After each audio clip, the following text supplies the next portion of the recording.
ಮೈಸೂರು ಜಿಲ್ಲಾದ್ಯಂತ ಹಾಗೂ ನಗರದಲ್ಲಿ ಬೆಳಿಗ್ಗೆಯಿಂದಲೇ ಮಳೆ ಆರ್ಭಟ ಜೋರಾಗಿದ್ದು ಸಣ್ಣ ವ್ಯಾಪಾರಿಗಳು ಹಾಗೂ ನಾಗರಿಕರು, ಹಳ್ಳಿಯಿಂದ ಬಂದ ರೈತರು ಇತರರಿಗೆ ತೀವ್ರ ತೊಂದರೆ ಉಂಟಾಗಿದೆ.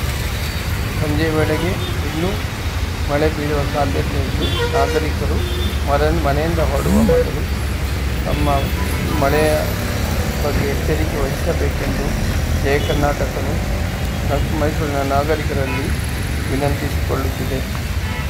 ಮಳೆ ಬಂದರೆ ಅಲ್ಲಲ್ಲಿ ಗುಂಟರುಗಳಿದ್ದು ಮಹಾನಗರ ಪಾಲಿಕೆ ಮೈಸೂರಿನ ಸಬರ್ ಬಸ್ ಸ್ಟ್ಯಾಂಡ್ ಹತ್ತಿರ ಇನ್ನೂ ಸರಿಯಾದ ರೀತಿಯಲ್ಲಿ ರಸ್ತೆ ದುರಸ್ತಿ ಕಾರ್ಯ ಮಾಡದಿರುವುದು ತೀವ್ರ ಬಸ್ ಚಾಲಕರಿಗೆ, ಪೊಲೀಸರಿಗೆ, ಕರ್ತವ್ಯ ನಿರ್ವಹಿಸರಿಗೆ, ಆಟೋ ಚಾಲಕರಿಗೆ ಹಾಗೂ ಸಾರ್ವಜನಿಕರಿಗೆ ತೀವ್ರ ತೊಂದರೆ ಉಂಟಾಗಿದೆ.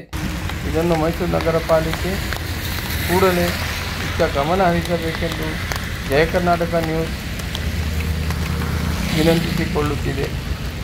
ಜಯ ಕರ್ನಾಟಕ ನ್ಯೂಸ್, ಮೈಸೂರು ನಗರ, ಮೈಸೂರು.